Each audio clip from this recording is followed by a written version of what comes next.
ሰላም የተከበራችሁ ኢትዮጵያ እንዴት ናችሁ? ማቲያስ ነኝ። መንግስትና በጀት በሚል የማቀርብላችሁ አስረኛው ቪዲዮ ነው። እንግዲህ እስካሁን በነበሩት 9 ቪዲዮዎች ኢንትሮዳክሽን ነው ያስቀመጥኩት ማለት ትችላላችሁ። ዋናው ሀሳቡ ምንድነው? ለኢትዮጵያ ማለት ዘመናዊነትን መቆናጠጥ ካለብን ከምንሰራቸው ስራዎች ማለት የዘመናዊነቱ መሰረቱ ከሆኑት ነገሮች አንዱ ጥሩ የግብር ስርዓት መዘርጋት ላይ ነው። ግን ጥሩ የግብር ስርዓት እንዳንዘረጋ ብዙ ሳንካዎች አሉብን ነው ላይክ ነው ሀገር የምንረዳበት መንግስት የምንረዳበት ግብርን አንደርስታንድ የምናደርግበት የፖለቲካ ምርጫ የምንመርጥበት ርዕዮት የምንመርጥበት ወዘተ ነገሮች ተደራርበው በኢትዮጵያ ውስጥ ትርጉም ያለው የግብር ስርዓት መዘርጋት እንዳንችል አድርጎናል ነው። እና እንዲያውም አንድ ነገር አንስቼ ነበር ሳልገፋበት ታውኩት ዝም ብዬ እግረ መንገዴን። ለምሳሌ መጽሐፍ ቅዱስ ላይ ካያችሁ በተለይ ከኢየሱስ ማለት ወንጌል የሚባለው የመጽሐፍ ቅዱስ ክፍል ላይ ካያችሁ ኢየሱስ ክርስቶስ ስለ ግብር ያለው አመለካከት ከመደበኛዎቹ አይሁዶቹ በጣም የተለየ ስለነበረ በጣም ሲያጋጨው ነው የምታዩት። ማለት እንዲያውም እንዳልኩት አሁን በማቴዎስ የሚባለው የኔ ሞክሼ የሚመስለው ግን የኔ ሞክሼ ያልሆነው የኔ ሞክሼ የሆነ ያኛው ነው ኋላ ላይ የመጣው ማቲያስ ነው። ግን ቀራጩ ማቴዎስ የሚባለው እና ከሚቀጥበት ላይ ተነስ ብሎ ኢየሱስ ተከተለኝ ያለው ሰው እና ማለት የኔ ሞክሼ የሆነው ሰው ቀራጩ ማቴዎስ አንዱ የኢየሱስ ክርስቶስ ደቀ መዝሙር ነው። እና ኢየሱስ ክርስቶስ ከአይሁዶች ወይም በዘመኑ ሰዎች ከነበራቸው አመለካከት የተለየ አመለካከት ነው ያለው። ያን ያነሳውበት ምክንያት ለምንድን ነው? ግብር በታሪክ ሲጠላ ይኖረ ነገር ነው። በጣም ሲጠላ ይኖረ ነገር ነው እና ሰዎች የጠበቁት ኢየሱስ ክርስቶስ እነሱ የጠበቁት እዛ የነበሩት ሰዎች ኢየሱስ ክርስቶስ ግብርማ አትክፈሉ፣ ግብር የሚያስከፍል እንዳልኳቸው አሁን ለምሳሌ በግሪክ ግብር መክፈል ገቢ ግብር የሚሰበስብ ንጉስ መጣ ማለት የአልቲሜት የሆነ ታይራንት መጣ ማለት ነው። የመጨረሻው ክፉ ጨካኙ ግብር እንዴት ያሰበስባል የሚል እና ዴሞክራቲክ የሆኑት አቴንስ ሰዎች ናቸው የምላችሁ። ስለ ግብር በጣም ጠማማ የሆነ አመለካከት ነው ያላቸው። ጠማማ ማለት እንትን ነው የጭቆና ምልክት አድርገው ነው የሚያዩት። ደግሞ ማትፈርዱባቸውም ለማሳየት እንደሞከርኩት አሁን ለምሳሌ በማግና ካርታ በፊውዳል ስርዓት ወዘተ ወዘተ እንዳሳየዋችሁ የግብር አሰባሰቡ ኢሰባዊ ስለነበረ የሚሰበሰብበትም ዓላማ ህገወጥ ላይክ ነው። በአብዛኛው ጦር ለመገንባት የነገስታትን ማለት ቤተመንግስት ለማድመቅ ወዘተ እንደዚህ አይነት ኤክስፔንሲቭ ላይክ ነው ኤክስትራቫጋንት የሆነ ህይወት ፋይናንስ ለማድረግ የሚደረግ ነገር ስለነበረ በአብዛኛው የሚጠላ ነገር ነው በታሪክ የነበረው። ሰውን ታሪክ በሙሉ ሄዳችሁ ማየት ትችላላችሁ። በግብር ሰዎች ሲበሳጩ ማለት ሲያማርሩ የኖሩበት ሁኔታ ነው የነበረው።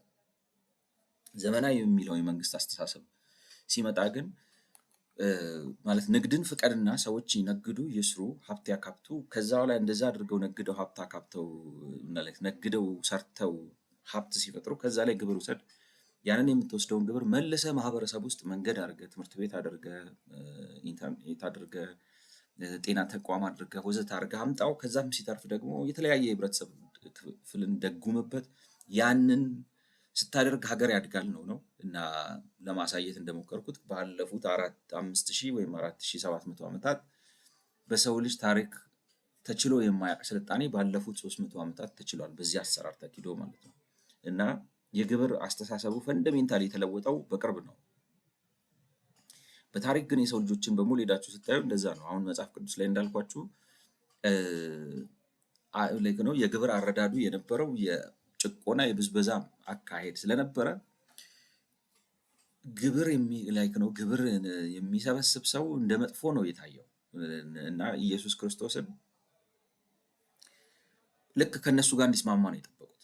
ማለት ግብርማ እንዴት ትከፍላላችሁ አትከፍሉም ብሎ እንዲነሳላቸው ነው። ኢየሱስ ክርስቶስ ግን ስታዩት ማቴዎስ ማለት ግብር ከፋዩን ሲነቅሰውም ሲኮንነውም ምናምን አታዩትም። ተነስና ተከተለኝ ዝም ማለት እንደ ስራ ሲያከብርለት ነው የምታዩት። ግብር መሰብሰቡ ስሙ ራሱ አሁን ማቴዎስ ቀራጩ ማቴዎስ ነው የሚባለው። ቀራጩ ማቴዎስ ማለት ቀረጥ ሰብሳቢ ማለት ነው። ቀረጥ የሚሰበስብ ሰው ነው ቁጭ ብሎ። እና ደግሞ ስፔሻል የሚያደርገው ምንድነው? ማቴዎስ ቀረጥ ሲሰበስብ ማቴዎስ አይሁዳዊ ነው። በእንትኑ ማለት ነው ኤትኒክ ማንነቱ ማለት ነው አይሁዳዊ ነው። ቀረጥ የሚሰበስበው ግን ለማን ነው? ቀኝ ለገዟቸው ለሮማን መንግስት ነው።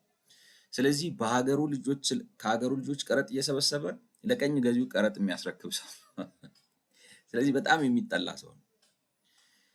እና ኢየሱስ እሱን ደቀ መዝሙር ማለት ስለ እንትንም ሲከሰው አትሰሙትም። ተቀብሎት ሲሄድ ነው። እንደገና ዘኬዎስም እንደዚሁ ቀረጥ ሰብሳቢ ነው፣ ፐብሊካን ነው። እና ዘኬዎስ እንዲያውም ማለት ከታሪኩ በስተጀርባ ሄዳችሁ ካያችሁት የፖለቲካ ማለት አሁን እንዴት መሰላችሁ? ብዙ ሰው የፖለቲካው እኔ ሲመስለኝ ነው የምላችሁ፣ የኔን አረዳድ ነው። ከኢየሱስ በስተጀርባ ያለውን ፖለቲካ ሰው አይረዳውም። ማለት ኢየሱስ በጣም ፖለቲካ ያውቃል፣ እንደኔ መረዳት ነው የምላችሁ። ግን ህዝቡ ምንም ፖለቲካ እንደማያውቅ ስለሚያውቅ ራሱን ምንም ፖለቲካ እንደማያውቅ አድርጎ ነው የሚቀርበው እና ሚስ አንደርስታንዲንግ ይፈጥራል። ግን ለእነሱ ብሎ ነው እንዲረዱት ብሎ ነው እንጂ ሂ አንደርስታንድስ። እና አሁን ዘኬዎስ አማልደኝ ነው የዘኬዎስ ጩኸት ማለት ኢየሱስን ሊያየው ወዷል፣ ግን የሚጠላ ሰው ነው፣ በህዝቡ ዘንድ የማይፈለግ የሚጠላ። ምክንያቱም ቀረጥ የሚሰበስብ ሰውዬ ነው። ቀረጥ የሚሰበስብ ሰው ስለነበረ በጣም የሚጠላ። እንዳልኳችሁ ቀረጥ ደግሞ የሚሰበስበው ለእንትኖቹ ነው፣ ለሮማውያኖቹ ነው። እና እንግዲህ መጽሐፍ ቅዱስ ላይ ታሪክ የምታውቁ ሰዎች እንደሚለው ዘኬዎስ ኢየሱስን ማየት ፈለገ፣ ግን አልቻለም። አጭር ሰው ነው። ስለዚህ ምን አረገ? ሮጦ የሆነ ሲካሞር ነው ምናምን የሾላ ዛፍ ላይ ወጣና፣ በአማርኛ የሾላ ዛፍ ነው የሚለው መሰለኝ። ሾላ ዛፍ ላይ ወጥቶ ኢየሱስን ሊያየው ነው። ኢየሱስ ደግሞ ያንን አንደርስታንድ ሲያደርግ ዘኬዎስ ሆይ ዛሬ በቤት በላ ዘንድ ይገባኛል አለና እዛ ጋር የተፈጠረው ነገር አንዱ ትልቁ ነገር ምንድነው? ኢየሱስ የቀራጭ ቤት ገብቶ ምሳ ሊበላ ነው። ቀራጭ ባንዳ ነው፣ ከሃዲ ነው፣ በዛ ላይ ግብር ሰብሳቢ ነው ተብሎ የሚጠላ ሰው ነው። እና ዘኬዎስ ደግሞ የሚለውን ከሰማችሁት እኔ ስራዬን ነው የምሰራው፣ ከማንም አልሰረኩም፣ ከማንም አልቀማሁም፣ ማንም አልዋሸውም፣ አላታለልኩም። የማደርገው ነገር በህግ የተወሰነውን ነገር ለህግ እየተገዛው ነው፣ ላለው ስልጣን እየተገዛው ነው እና ግብር ሰብስቤ ለባለቤቱ ግብሩን ለመንግስት ባለቤት እያስተላለፍኩ ነው የሚለው። እና ኢየሱስ ክርስቶስ ሲወቅሰውም ማለት መልስ ምናምን ሲል ማለት ዘኬዎስ ወስጄ ከሆነ ምናምን እመልሳለሁ ሲል ነው የምትሰሙት። ኢየሱስ ግን ለቃ ቤቱ ገብቶ አንተም የአብርሃም ልጅ ብሎ ቤቱ ገብቶ ምሳ ሲበላ ነው። ሲያነሳበትም አታዩትም። እና ሰው እንዴት መሰላችሁ? አንድ ኮንቴክስት ልስጣችሁ እንዴት እንደሆነ። እስራኤሎቹ በጣም ለአርነታቸው ቅን ናቸው። ማለት ኢንዲፐንደንስ ፋይተርስ ናቸው። መጽሐፍ ቅዱስ ውስጥ ይህንን ታዩታላችሁ። ማለት ከሮም ራሳቸውን ነፃ ለማውጣት እና ደግሞ መሲሁ መጥቶም ነፃ ያወጣናል የሚል እምነትም ነበራቸው። ስለዚህ በዛ አይነት ፖለቲካዊ ድባብ ውስጥ ነው ያሉት። ኢየሱስ አሁን አንዱ በጣም የጠሉበትና መጨረሻ ላይ ለሮማውያኖች አሳልፈው የሰጡበት ምክንያት ያንን ህልማቸውን ስላከሸፈ ነው። ላይክ እንዴት ልበላችሁ፣ አሁን እነሱ ትልቁ ትኩረታቸው መንግስትን ለእስራኤል መቼ ትመልሳለህ ነው። መሲህ ላይክ ነው። አንዳንዶቹ መሲህ አይደለም፣ መሲህ ብትሆን ኖሮ አንተ ስትመጣ መንግስት ማለት ኢንዲፐንደንስ ይመለሳል፣ ነፃ እንወጣለን ነው። ነፃ እንወጣለን ነው። አንተ ላይክ ነው መሲህ ከሆንክ እውነተኛ እንትን ከሆንክ ከሮማ ግዛት ነፃ አውጥተን ነፃ እስራኤልን ትመሰረታለህ ነው። እሱ ደግሞ እንደሚያውቀው እንግዲህ ነፃ እስራኤል መንግስት እስራኤል ጋር የሚመለሰው ከ2000 ዓመት በኋላ 1948 ላይ ነው የሚያውቀው። ስለዚህ አይ መንግስት የሚመለሰው 1948 ነው ቢላቸው ያብዳሉ ነው፣ አይሆንም። ስለዚህ ማለት ላይክ ነው እናንተ አታውቁም ነው መቼ ምንድነው የእግዚአብሔርን ሰዓትና ቀን ስለማታውቁ የማይመለከታችሁ ነገር ውስጥ ገብታችሁ አትፈትፍጡ።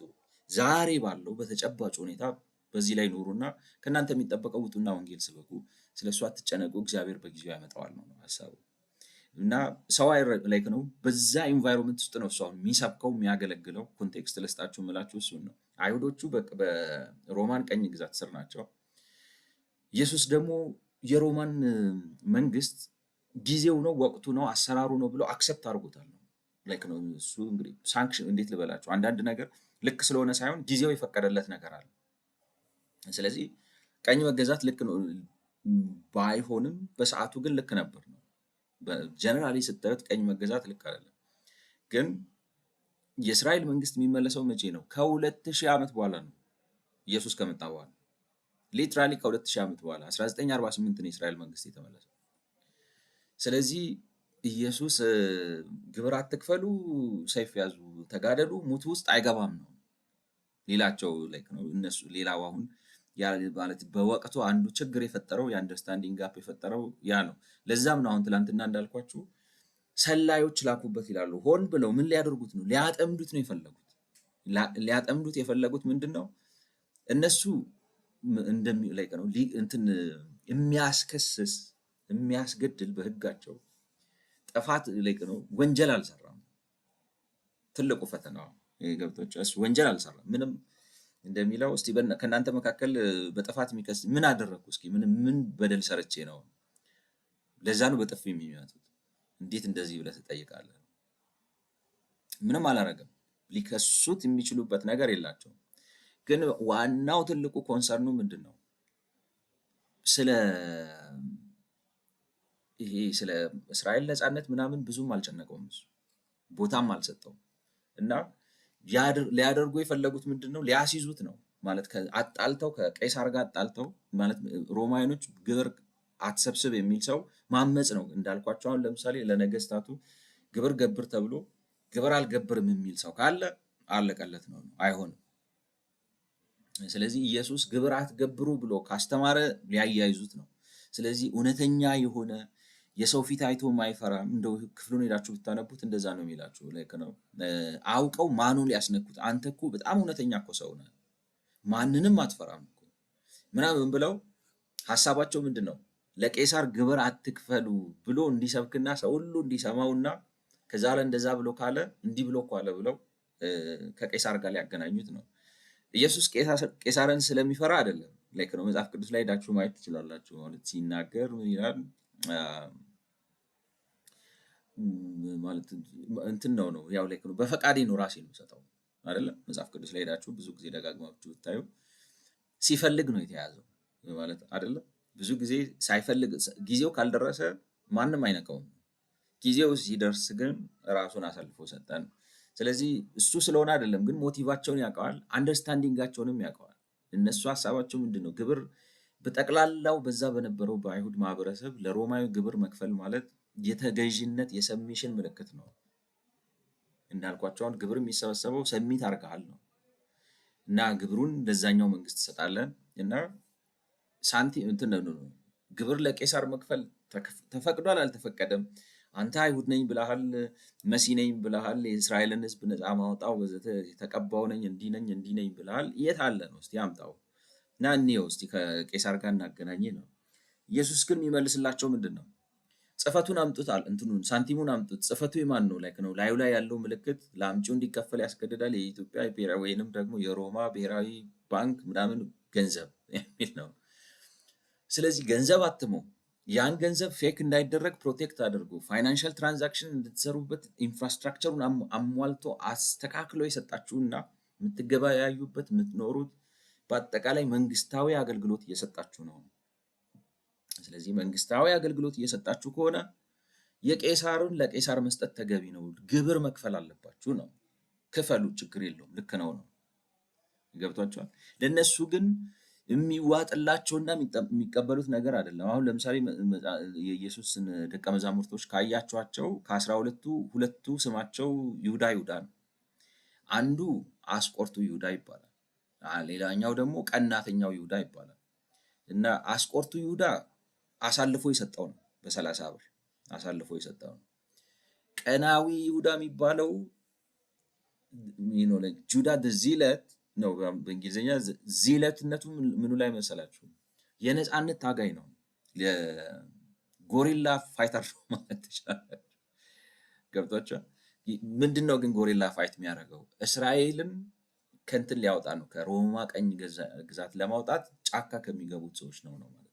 ላይክ ነው ፋይት አደርጋለሁ፣ ይህንን እኛ የአብርሃም ልጆች ነን፣ ቀኝ ተገዝተን አናውቅም፣ ነፃ ነን ወዘተ፣ ማንም በእኛ ላይ አይነግስም ወዘተ የሚሉ ናቸው ማለት ነው። እና ኢየሱስ እንግዲህ እሱን አሳምኖም ነው የሚያስከትለው።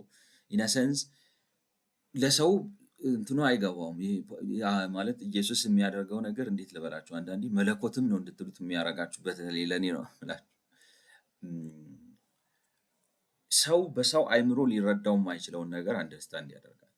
ገብቷችኋል? በሱ የሚገለጠው አንደርስታንዲንግ፣ በሱ የሚገለጸው መረዳት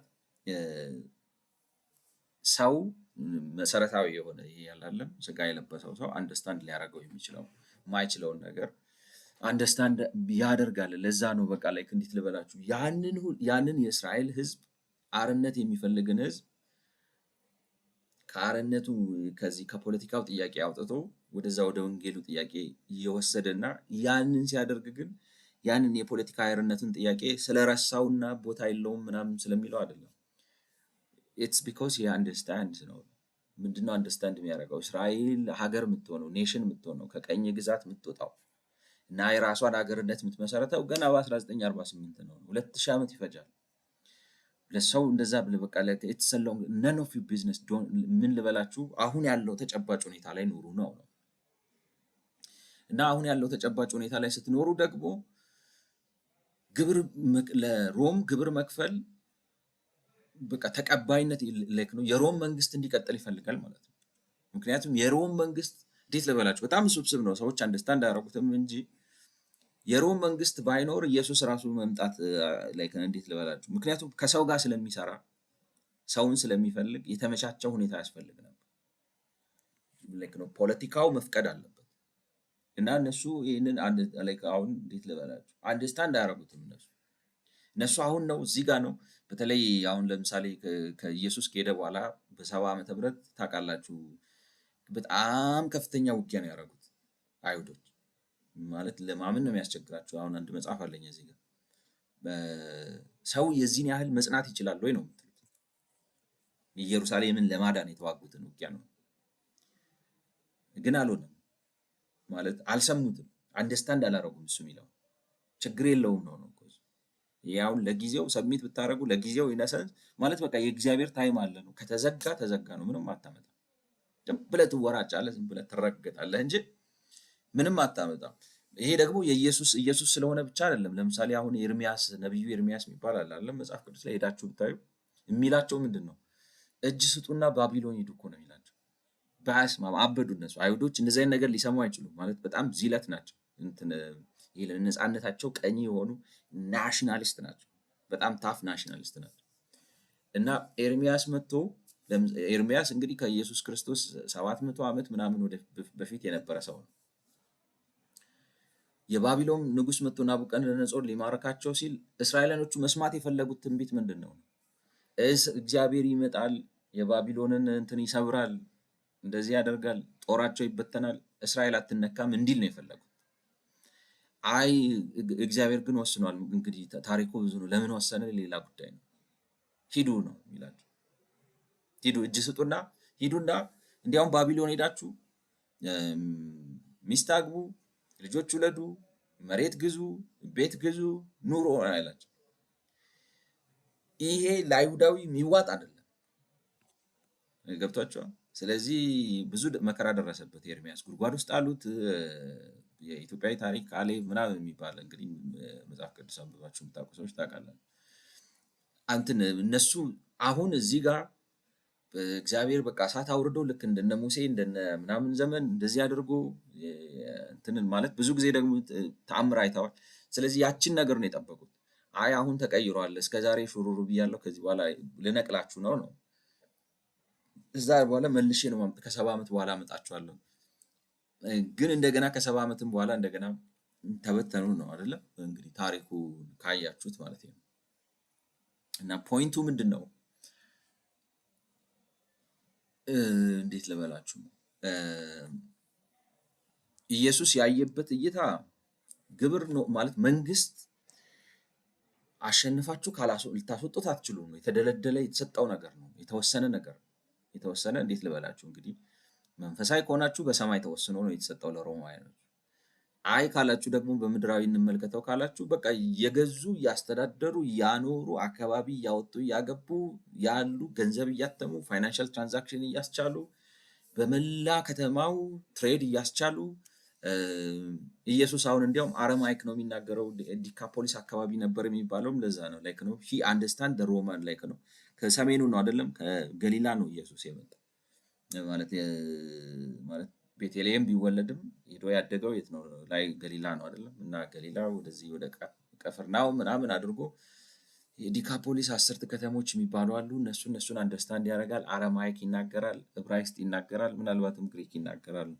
እና የፈለኩት እኔ ልል የፈለኩት የነበረው እና ዋና ሀሳቤ እየተበታተነ አስቸገረኝ። ለእነዛ ሃይማኖተኞች ስለሆኑ የሚያስቡት የሚያሰሉት በስሜታቸው ነው። ላይክ ነው ሃይማኖተኛ ማለት ምን ማለት ነው? ላይክ ነው ዚለስ ሆነው በስሜት ነው የሚያስቡት። በቃ የሆነ በቃ እንትን ነው እስራኤል ነፃ ትወጣለች የሚል ተስፋ አለ። ያ ተስፋ መቼ እንደሚሆን አያውቁትም። ዛሬ ነው ነገ ነው። ለምሳሌ አሁን አይሁዶችን ብታያቸው ስንት ዓመት 2000 ዓመት በሚቀጥለው ዓመት ኢየሩሳሌም በሚቀጥለው ኢየሩሳሌም እያሉ 2000 ዓመት የኖሩ ሰዎች ናቸው። በጣም ዚለስ ናቸው። ስለዚህ ኢየሱስ ይሄን ያውቃል እና እነዚህ ሰዎች የሚላቸው ምንድን ነው? አሁን ያለውን ሁኔታ ተቀበሉትና ነፃነት ሲመጣ የዛኔ ራሱ ሲመጣ ራሱ ነው እጃችሁ ላይ ነው የሚወድቅ። እናንተ ማለት ሁኔታው ተመቻችቶ ሲመጣ እድሉን መያዝ ነው እንጂ አሁን ይሄ የተዘረጋ እናንተ ልትነኩት የምትችሉት የፖለቲካ ስርዓት አይደለም። ኢትስ ሶ ፓወርፉል ላይክ ነው ኦርዴንድ የሆነ ነው እና ለነሱ ከባድ ነው። አሁን እንዳልኳችሁ ኤርሚያስን ብታነቡትም እንደዛ ነው ማለት በጣም ኤርሚያስ ብዙ ተንገላቷል። ማለት ሄዳችሁ እኔ አልናገርም ብዬ አፌን ላይክ ነው አልናገርም ብዬ አፌን ሊይዝ ነበር ይላል። ምክንያቱም ይናገራል። ሄዶ ከማን ጋር ነው የሚጋጨው? ከነገስታቱ ጋር፣ ከቀሳውስቱ ጋር፣ ከነቢያቱ ጋር፣ በዛ ዘመን ከነበሩት ጋር። ምክንያቱም እነሱ የሚሉት ምንድን ነው? እንዴት እግዚአብሔር እጅ ስጡ ብሎ ትንቢት ይናገራል? ምን አይነት እግዚአብሔር ነው? ገብቶች ምን አይነት እግዚአብሔር ነው እጅ ስጡ ብሎ ትንቢት የሚናገር? ኤርሚያስ ሄዳችሁ ማንበብ ትችላላችሁ። ምን አይነት እግዚአብሔር ነው እጅ ስጡ ብሎ ትንቢት የሚናገር? በቃ ግን እንትን ነው ፖለቲክስ ኢዝ አናዘር ቲንግ። ገብታችሁ በመንፈሳዊም ልታዩት ትችላላችሁ። በመንፈሳዊ ካያችሁት በቃ ተወስኗል፣ ከሰማይ ተወስኗል፣ ተደርጓል። በዛ ሰዓት በቃ ናቡከደነፆርን ማሸነፍ አይቻልም። እግዚአብሔር ሆነ ብሎ ማለት ብዬ ላይ ነው ታሪክ አለው የራሱ። በፖለቲካ በጂኦፖለቲክስ ካያችሁት ደግሞ መሬት ላይ ሪያል ፖለቲክ ነው ማራመድ የምትችለው እንጂ ትንቢት ይዘህ መጥተህ ያዙኝ ልቀቁኝ ብትል የሚሆን ነገር የለም፣ አይሆንም ነው። እና ኢየሱስም የሚመላለስበት መረዳት እሱ ነው ማለት አንደኛ በግብር ያምናል። ገብቷቸዋል። ራሱ በግብር ያምናል። ህዝቡ ግን ግብር አይወድም።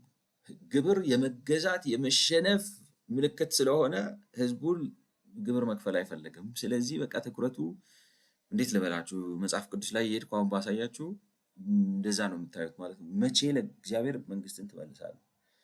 ቀረጥ መክፈል ልክ ነው አይደለም? እንዴት ዘኬዎስ ቤት ገብተህ ትበላለህ? እንዴት ማቴዎስን ደቀ መዝሙር ታደርጋለህ? ከዛ ሁሉ በስተጀርባ ያለው ነገር ምንድን ነው? እንዴት ግብርን ጀስቲፋይ ታደርጋለህ ነው። ኢየሱስ ደግሞ ሂ ዶዝንት ኬር ማለት ልክ ከሆነ አንድ ነገር ቄስ ሆነ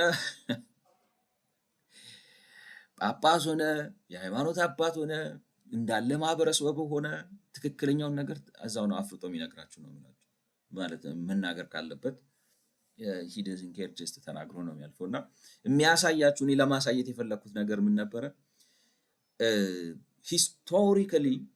ሂስቶሪካሊ በታሪክ ነው የምላችሁ። አሁን ይሄ በመጽሐፍ ቅዱስ ምናምን ስለሆነ ነው። በሌሎችም ነገሮች ብታዩ ግብር እንደ መጥፎ ነገር ነው የሚታየው።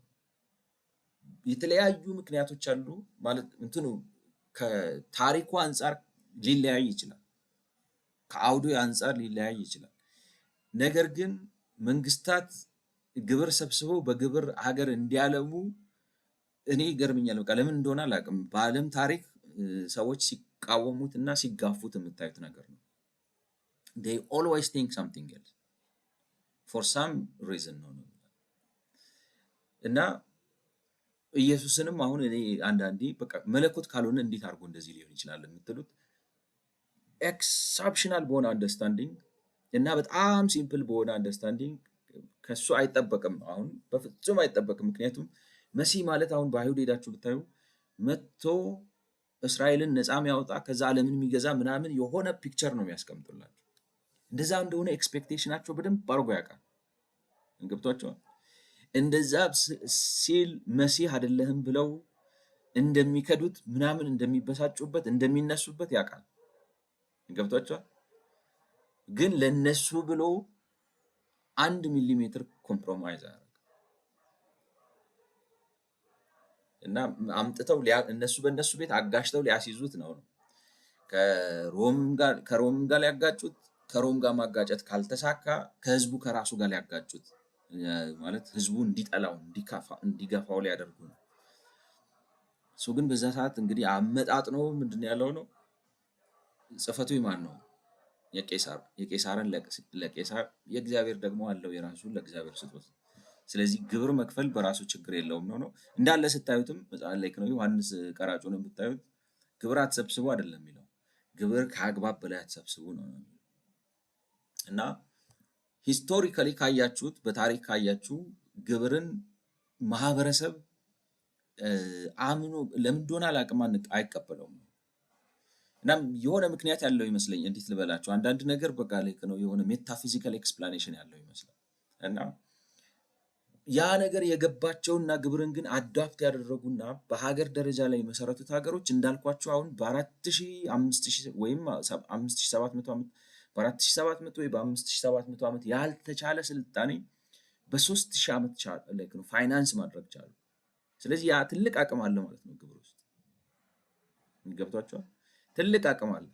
እና እኔ ልል የፈለግኩት የነበረው ምንድነው በሀገራችንም እንደዚህ ነው የግብርን ስርዓት በትክክል ወይ ስናደርገው ወደ ፊውዳል ወደ ቅብጠት ወደ ጥጋብ እናደርገውና የሚጠላ የሚኮሰኮስ ነገር እናደርገዋለን።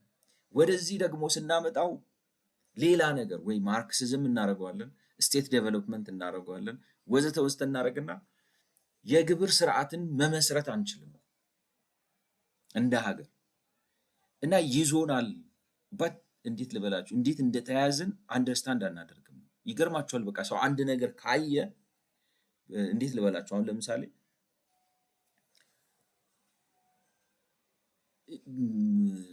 እንግዲህ መጽሐፍ ቅዱስን ልጠቀም ፍቀዱልኝ።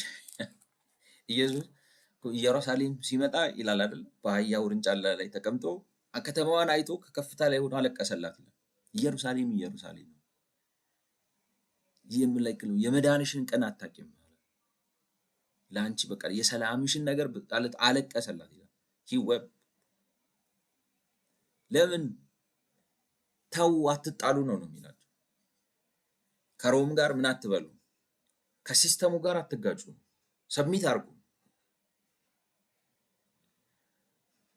ይሰማሉ ወይ እነሱ? እና እኔ እንዳልኳችሁ ባትልስ ኦፍ ምናምን የሚል አንድ መጽሐፍ አለኝ። ማለት ያሳል ላይክ ነው ኢየሩሳሌምን አልለቅም ብለው ለቲቶ ለሚባለው ሰው ያሳለፉት ውጊያና እንትን መጨረሻ ላይ ፍርስረሱን አወጣው ነው። እና ብዙ በጣም ደግሞ ያለ እንዴት ልበላችሁ በጣም ከፍተኛ ላይክ እንደዚህ ሲጅ አድርገዋቸው ረሃብ ነበር፣ ያልሆነ ነገር የለም።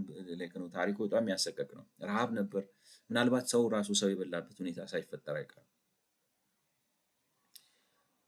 ለምን በቃ እንትናቸው ምኞታቸው ፍላጎታቸው ዛሬ ነፃ ትውጣ ነው። አንድ ነገር ላሳያችሁ ምን ያህል ሬሌቫንት እንደሆነ ባላቅም አንድ መጽሐፍ አለኝ አይደል ነው ዝም ብሎ እንትና ሂስትሪስ ግሬተስት ባትልስ ይላል።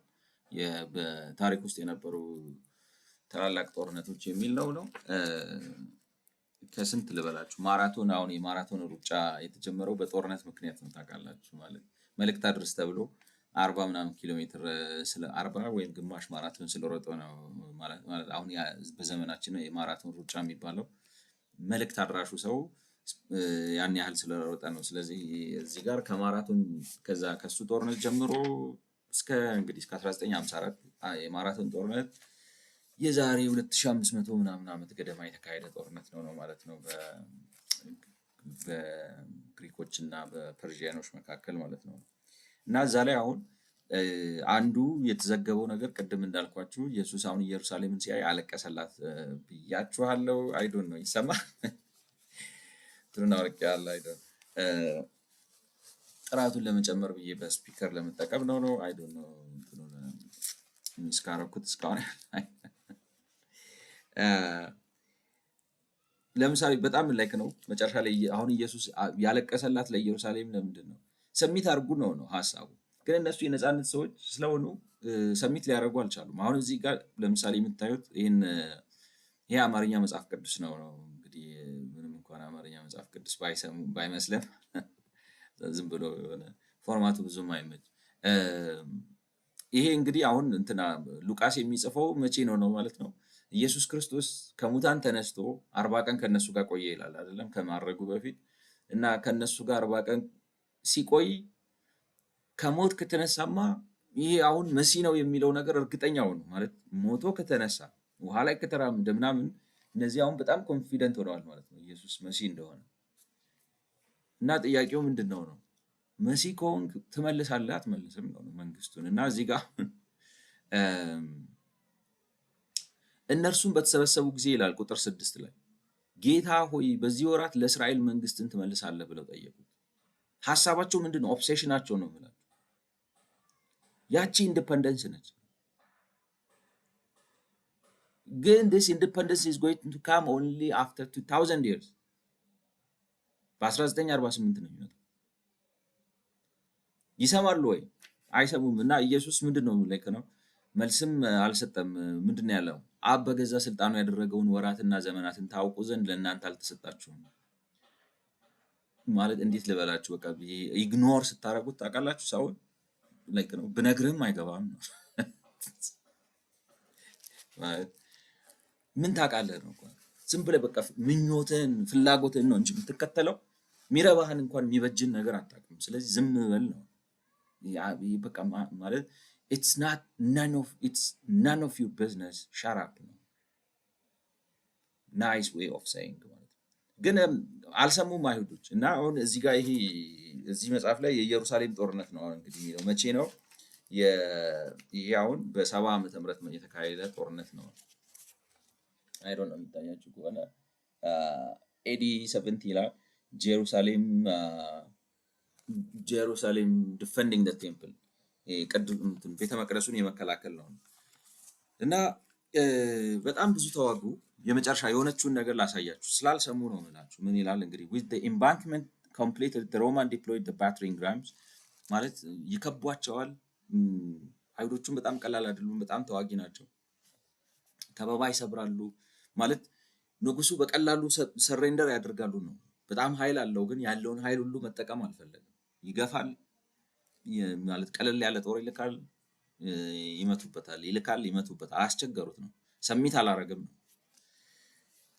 እና መጨረሻ ላይ ከበባ ላይ ማለት በቃ ከበባውን አጠነከሩትና ይሄ ባተሪንግ ራም የሚሉት አላቸው፣ በር የሚሰብሩበት እንደዚህ የቆመ ነገር አምጥተው ማለት በብዙ ሰዎች ይያዛል፣ በፈረስ በምናምን ተንደርድሮ እየመጣ በሩን ይመታዋል ማለት ነው፣ ለመገንጠል ማለት ነው። At the same time, some of the soldiers succeeded in prying stones from the foundation of the north gate, but the remaining stones continued to support it. እና like ነው በግንብም ስለከበበ ግንቡንም ማፍረስ ጀመሩ፣ ግን ፈጽመው ሊያፈርሱት አልቻሉም። እና ምን ይላል እዚህ ጋር by now አሁን እንግዲህ ማለት ከበባው ቆየ ለረጅም ጊዜ። by now the Jews had no more food and they were reduced to eating grass and leather ማለት በዚህን ጊዜ ምንም ምግብ ስላልነበራቸው አይሁዶች ቆዳና ሳር መብላት ጀምረው ነበር። ቆዳና ሳር እየበሉ ይዋጋሉ። they were that resilient, they were that determined. እንዲያውም ጆሲፈስ የሚባል የታሪክ ጸሐፊ ያለ ጆሲፈስ said that one woman even killed her own baby and ate it. አንድ ሴት በጣም ርቧት ልጇን ገላው በላችሁ ይላል። ማለት ካኒባሊዝም ተፈጠረ። but still they held off the attackers. እንደዚህም ሆኖ ቀጠሉ ነው የምላችሁ እስከ መጨረሻ ላይ በቃ ማለት የማይችሉበት ደረጃ ላይ ላይክ ሞቱ። በጣም ብዙ ነገር ነው የሆነው። ገብተው ሮማኖቹ ምንድን ያደርጉት እንዳለ ኢየሱስ ክርስቶስ እንዳለው ድንጋይ በድንጋይ ላይም ተጠሎ ላይክ ነው ድንጋይ በድንጋይ ላይ አይቀጥልም እንዳለው ቤተ መቅደሱን ፍርስረስረስረስ አደረጉት። እና የኔ ሀሳብ ምንድን ነው? አሁን እነዚህን ሰዎች ስታያቸው፣ አይሁዶቹን ስታያቸው ልክ ይመስላሉ። ገብቷቸዋል። ልክ ይመስላሉ ማለት ያደረጉት ነገር ለነፃነታቸው ነው ዚለስ የሆኑት። ይበጀኛል፣ ይጠቅመኛል፣ ልክ ነው ላሉት ነገር ነው። ልታከብሯቸው ላይክ ነው። እንዴት ልበላችሁ? ከዛ አቃባ ይቀጥላል ምናምን ብዙ ዋጋ ከፍሏል። በጣም እንትን ናቸው። አሁን ማክቤት ምናምን የሚባለው ከእሱ ጋር የሚያያዝ ነገር ነው። በጣም ኃይለኞች ናቸው ነው፣ ግን በኃይለኝነት አይሆንም። በመረዳት ነው፣ በማስተዋል ነው። ሲሆን ጊዜው ሲመጣና ሲስተካከል ታደርጉታላችሁ። the point is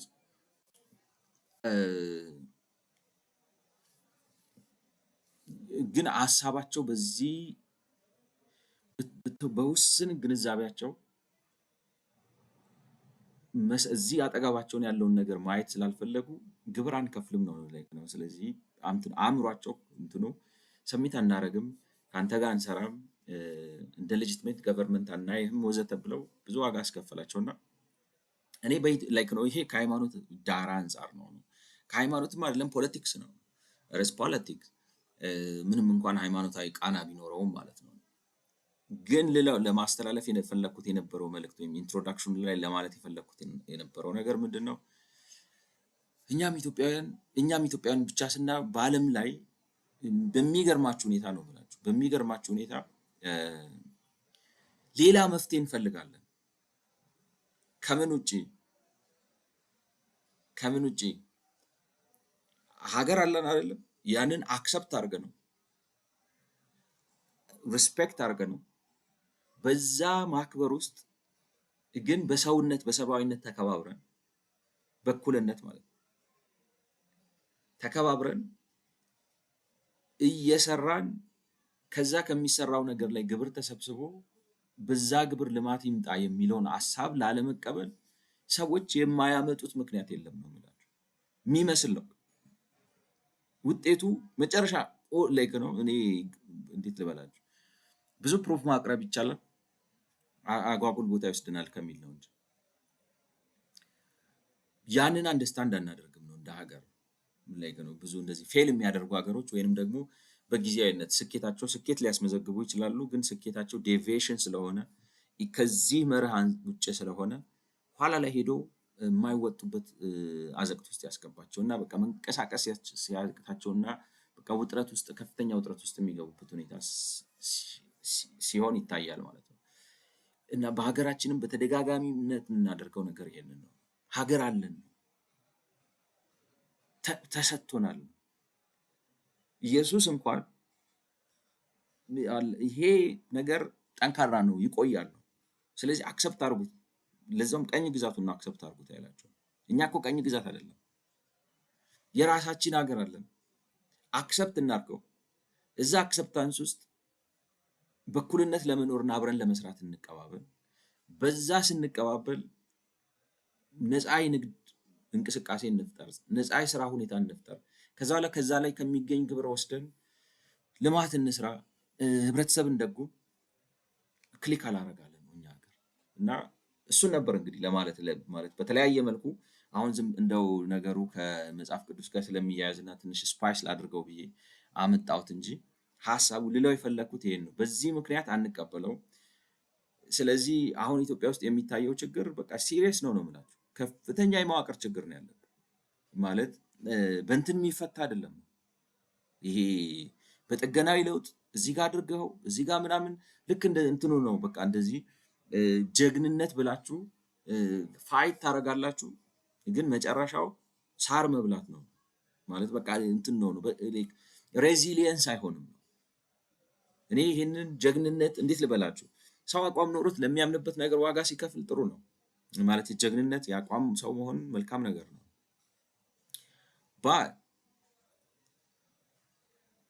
መቼ መተው እንዳለባችሁ ግን ማወቅ አለባችሁ። ጀጅመንት ማለት ግንዛቤ ማለት እሱ ነው። ማስተዋል ማለት እሱ ነው። እና እንደ ሀገር እዚህ ኮንሰንሰስ ላይ መምጣት አለብን። ምክንያቱም ያን ጊዜ ነው ሪሊ ራሳችንን መጥቀም የምንችለው ለማለት ነው። እንግዲህ ይሄንን ካላደረግን ማስተካከያው አሁን የሚመጡት ማስተካከያዎች ትርጉም የላቸው። አሁን አይ ዶንት ኖ አንድ አጭር ቪዲዮ ሰርቼ ነበር ቅድም ከሰማችሁት። ለምሳሌ ማርኬት ፍራግመንቴሽን አለ ይሏቸዋል። ማርኬት ፍራግመንቴሽን ባንኮቹ እዚሁ ናቸው። ይሄ ባንክ የሚገዛበት ብርና ያኛው ባንክ የሚገዛበት ብር በመካከላቸው 10 ብር 15 ብር ልዩነት ሊኖር ይችላል። ኦልሞስት እኔ እንደምለው በኢትዮጵያ ውስጥ ሶስት እንትን ያለ ነው የሚመስለው ነው። የኮሜርሻል ባንክ አለ፣ የንግድ ባንኮቹ አለ፣ የሌሎቹ የግል ባንኮቹ ይቅርታ፣ ከዛ ደግሞ የፎሬክሶቹ አለ፣ ምናልባት ደግሞ የውጭ ምንዛሪ እንትን የጥቁር ገበያው ደግሞ ለብቻው ነው፣ አራተኛው ነው ያለ ነው የሚመስለው። እና ይሄ መሆን የለበትም፣ ብዙ ችግር ይፈጥራል ነው ማለት። ፓራሌል ማርኬት ያጠናክራል፣ እንትን ምንድን ነው የሚባለው፣ ፕራይስ ሜካኒዝም ዲስከሬጅ ያደርጋል፣ ኤክስፖርትን እንዳይሰራ ያደርጋል፣ ኢንፍሌሽን ይፈጥራል፣ ወዘተ ወዘተ የራሱ የሆኑ ችግሮች አሉ። ይሄን አሁን በእንትን አትፈታውም ነው ጨረታ ኦክሽን እያወጣ 50 ሚሊዮን ብር ዶላር ላይክ ነው የሆነ ታስታግሰዋለህ እንጂ ከውስጥ ያለውን የስር መዋቅራዊ ችግር አትፈታው። እሱን መዋቅራዊ ችግር ካልፈታው ደግሞ በሀገሪቱ ውስጥ ዘመናዊነትን ለማምጣት ትቸገራለህ። አይሆንም ነው። ኢኮኖሚያችን ችግር አለበት በጣም። ግብርናው ያለ አግባብ ትልቅ ነው። በትልቅነቱ መጠን ግን ትልቅ አያመርትም። ግዙፍ ግን ምርት ሲባል እፍኝ ነው። ኢንዱስትሪው በጣም ደካማ ነው። ኢንዱስትሪው ደካማ ሆኖ ደግሞ አሁን ምን አማረን እንላለን ነው፣ ማዕድን አማረን። በቃ የሆነ ውጥንቅጡ የወጣ ኢኮኖሚ ነው የምናስበው። ለምን ማለት ማሰብ እንደሚገባን በትክክል ማሰብ ስላልቻለ እና ሄደን የምንጋጨው ሄደን የምንገባበት ነገር it is something else, but if we understand it right እና በትክክል ከተጠቀምነው ማለት መታገል የሌለብንን ነገር መታገል ካቆምን እና ይልቁንም ማድረግ የምንችላቸውን ምንድነው ጊዜው ኦፖርቹኒቲ ታይሙ የሰጠን ነገር ምንድነው ብለን ያንን ጊዜውን የሰጠን ነገር ላይ ልባችንን ትኩረታችንን አድርገን እሱን ላይ ማክሲማይዝ ማድረግ ከቻለን ዴን ከዛ በኋላ አሁን እዚህ ጋር ዓለም አቀፍ የበጀት ተቋም እንግዲህ አሁን እዚህ ጋር እንደምለው ኢንስቲትዩት ፎር ፊስካል ስተዲስ ስለ ኢትዮጵያ በጀት አስተዳደር ያስቀምጣቸው ሶስት ዋነኛ ችግሮች ማለትም መዋቅራዊ ችግሮች፣ የፖሊሲ እና የግብር አሰባሰብ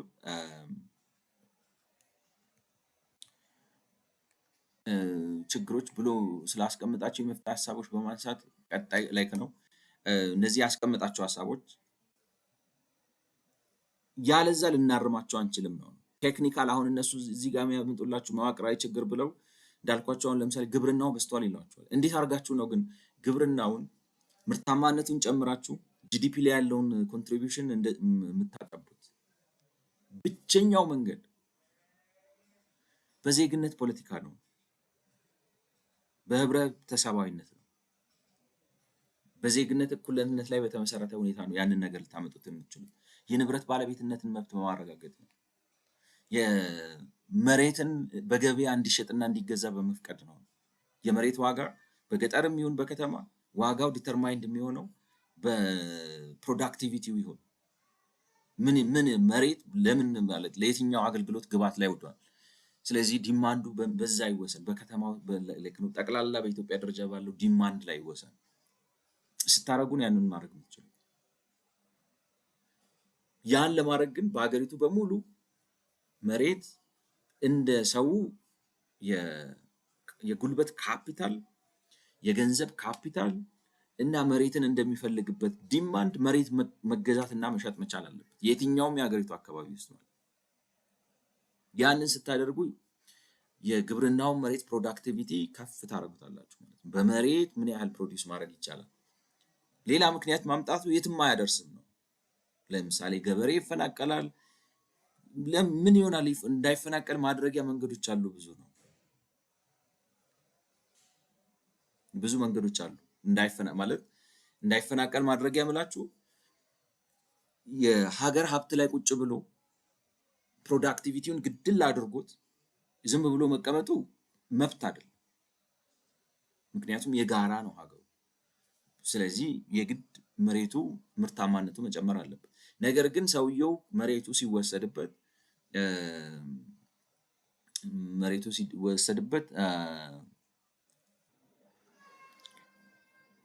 ማለት ለአንዱ ሰውየው ለምሳሌ አካባቢው ከለማ እዛ ከሚደረገው ልማት አብሮ ተጋሪ እንዲሆን ማድረግ ይቻላል። ለምሳሌ በልና አንድ ማለት በአንድ አካባቢ የሚገኝ ሰፊ እርሻ መሬት ላይክ ነው 10 ቦታ 20 ቦታ ተከፋፍሎ ያለ ኮሌክቲቭሊ አምጥታችሁ በአንድ ሰው የእርሻ በትልቅ የእርሻ ላይክ ነው የእርሻ ድርጅት እንትን ውስጥ ብታደርጉት የእርሻ ካምፓኒ ገዝቶት ቢወስድ እነዛ ሰዎች ከአካባቢያቸው ማለት አካባቢያቸው ሲለማ ከሚፈጠሩት ቫልዩዎች አዲሽናል ቫልዩ እንበል ወይንም እንዴት አይነት ነገር ከተማ ስታስፋፉ የገጠር ቦታዎችን ወደ ከተማነት ስትለውጡ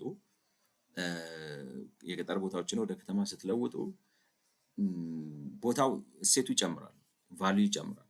ስለዚህ አንደኛ እዛው ለምሳሌ በፊት 20 ሄክታር 10 ሄክታር መሬት ካላቸው 10 ሄክታር መሬት ያለው ቫልዩ እዛ አካባቢ መንገድ ስታስገቡ ቫልዩ በጣም ይጨምራል። መንገድ ስታስገቡና አርባናይዜሽን ወይም ሴትልመንት ስታመጡ ላንዱ ቫልዩ በጣም አፕሪሺየት ያደርጋል። ስለዚህ 10 ሄክታር መሬት ማምጣት ማለት የገጠር መሬት ሆኖ 10 ሄክታር ሆኖ ማምጣት የሚችለውን ቫልዩ ምናልባት በ200 ሜትር ስኩዌር ቦታ ላይ ሊያመጣው ይችላል። ገብቷቸዋል። ምክንያቱም አካባቢው ስለለማል ማለት ነው። ስለዚህ ሰዎቹ ከዛው ሳይነሱ ግን እንደዚህ አይነት ቦታ ሰጣችኋቸው ለምሳሌ 20 ሄክታር ወስዳችሁባቸው 500 ካሬ ሜትር ብትሰጧቸው 500 ካሬ ሜትሩ ከ20 ሄክታሩ በጣም በብዙ እጥፍ ከፍ ያለ ቫልዩ እና ኑሯቸውን ሊያስችልላቸው ይችላል። ስለዚህ 10 ሄክታሩን ይዘው መቆየታቸው አይደለም ሰብስታንሱ። ፖይንት ኢዝ አካባቢያቸውን ሳይለቁ መተዳደሪያቸውን ሳያጡ እንዲያውም ምናልባት የተሻለ ኑሮ ኖረው አካባቢው ለምተው በነፍት ይሆናሉ ማለት ነው። ስለዚህ ገበሬ ይነሳል፣ ከዚህ ይጠፋል፣ ወደ ከተማ ይገባል፣ ለማኝ ይሆናል ወዘተ የሚለው ነገር ብዙም አያስኬድም ነው የምላችሁ። ነገር ግን ዊ ኪፕ ኢንሲስቲንግ በሀገር ደረጃ እንደዚህ አይነት ነገሮች ስለምንገባ ዴቨሎፕመንት ለማምጣት ተቸግረናል ነው። the point is እንዳልኳችሁ ዋናው ሀሳቤ ምንድን ነው?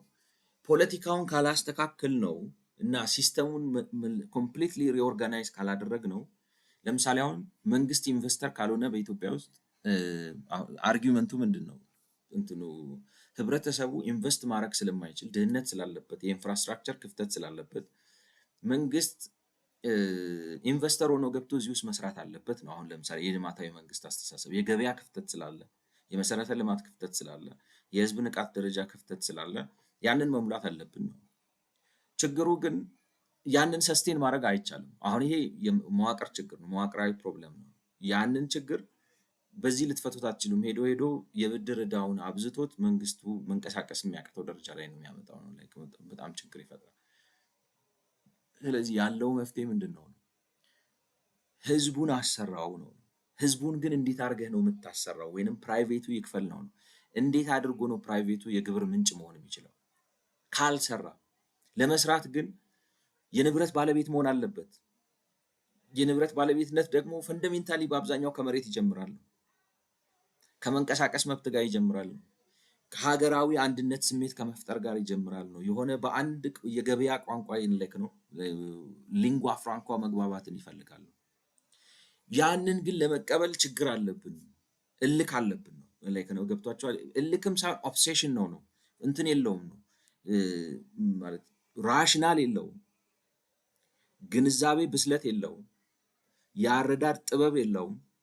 ግን በቃ ገተታ አለው፣ ግትት ይላል እና ዋጋ እያስከፈለን ነው። በቃ ጀነሬሽናሊ ነው የምላችሁ።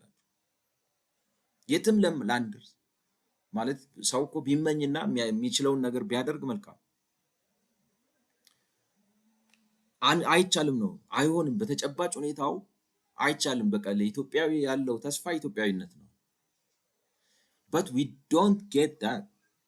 ስለዚህ ያንን ስለማናገኝ ነገር ተሰርቶ አልቆ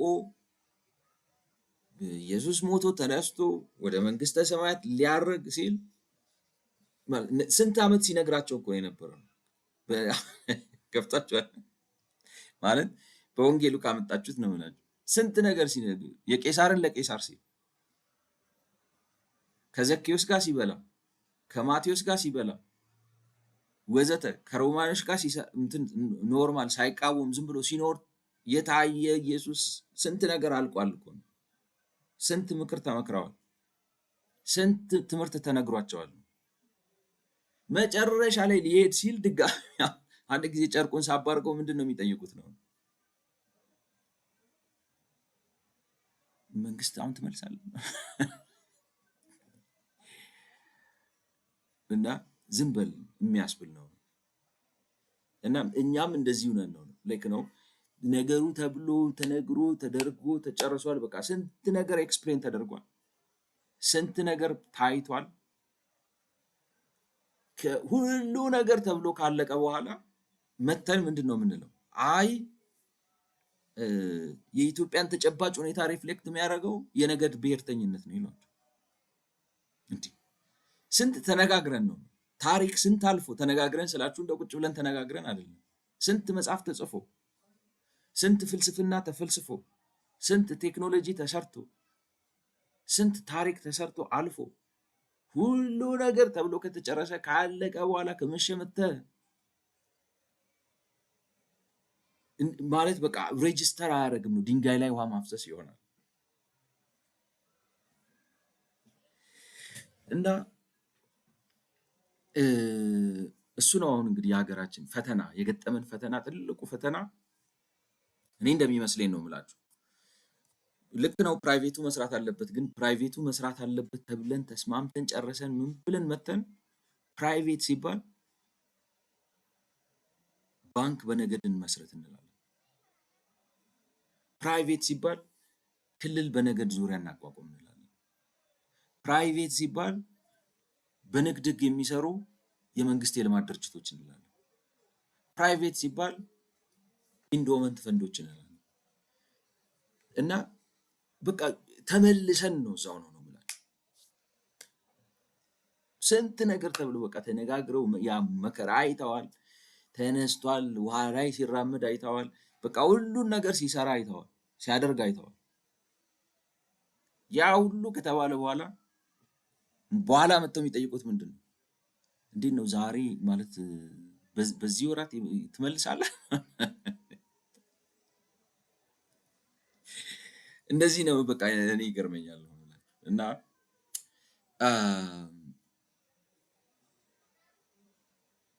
እንግዲህ በቀጣይ ክፍሎች እንዴት ከላይ በአጭሩ በህገ ክራሲ ውስጥ በስፋት ማለት እንግዲህ እኔ አሁን ይህንን ያልኩትን ነገር ከኢትዮጵያ ሁኔታ አንጻር አንደርስታንድ ማድረግ የፈለገ ሰው ትዕግስቱ ያለው ሰው እና አእምሯዊ አቅም ያለው ሰው ህገ ክራሲን ያንብበው ነው ተቀምጠው የኢትዮጵያዊነት ራዕይ እና የስነ መንግስት ፍልስፍና ውጤታማ የበጀት አስተዳደር እንዲኖርን በማድረግ ሀገራችንን ገጥግጠን በመገንባት እና ውጤታማ ማህበራዊ ድጎማ ስርዓት በመገንባት ሀገራችንን በአማካይ ጊዜ ከዘመናዊ ሀገራት ጎራ ልናሰልፍ እንደምንችል ለማሳየት እሞክራለሁ ነው።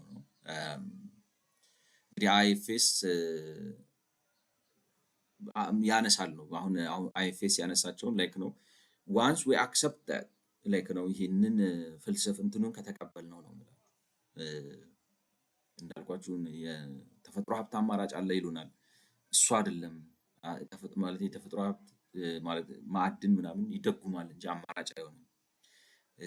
ግብርናውን አይተካም፣ ኮንስትራክሽኑን አይተካም። አንድ ሌላ ተጨማሪ ዘርፍ ይሆናል ነው። እንደዛም ሲሆን ግን በዛ በፕሮዳክቲቪቲ መርህ መሰረት ነው እንደሱ አድርገነው ነው እሱን ከተስማማን ከዛም ስንቀጥል ይሄ ገንዘብ እያተምን ምናምን እያልን ማለት ነው በስቴት ኦንድ ኢንተርፕራይዝ በኢንዶመንት ፈንድ በምናምን ልማት እናመጣለን። አይ እሱ አይደለም ገብቷቸው እንደሱ የሚባል ነገር የለም። በቃ ሰው ራሱ ዜጋው ይነግድ፣ ይስራ፣ ያምርት ብለን ከተስማማን ነው የምላችሁ። እና ያንን አክሰፕት ካደረግን ከዛ በሚመጣው ነገር እንዴት ላይክ ነው the only solution መዳኛችን እሱ ነው። እሱን አንደርስታንድ ካደረግን እንግዲህ ወይንም ያ ልክ ነው በሚል ምህዳር ነው ሰዎች አሁን አርጊውመንት እያመጡ ስላስቸገሩ ነው ማለት ላያውቁ ነገር ያሰለቿቸዋል፣ ያደክሟቸዋል። እንደኔ ነው ማለት አያውቁም። እና ደግሞ የኢንተሌክቹዋል ወርልድ ችግሩ ምንድነው ይመስላል ነው ያጭበረብራል ማለት ቴሪ ያለው አሁን ለምሳሌ ይላቸዋል። በቃ አሁን ለምሳሌ ዱባይን ብታዩ they promote ታክስ አንሰበስብም ይሏቸዋል፣ ግን እውነት አይደለም። ቻይናን ብትሄዱ በእንትን ነው ገበያ ገበያን እናዘዋለን ገበያ አያዘንም ይሏቸዋል። ግን ወደ ውስጥ ስትገቡ ውስጡ ለቄስ ነው። ስለዚህ አይ ቲንክ እንግዲህ ነገሮችን ደጋግሜ ሊሆን ይችላል በደጋግምም ግን ዋናው ሀሳቡ ካለቀ ነገር በቃ ልክ ሊያረግ ሲል መተን እንዴት ነው ዛሬ መንግስት ትመልሳለህ አንተ ለማለት ነው። እና ያን ካልኩኝ ወደ 11ኛው ቪዲዮ እሄዳለሁ። ስለሰማችሁኝ አመሰግናለሁ። መልካም ጊዜ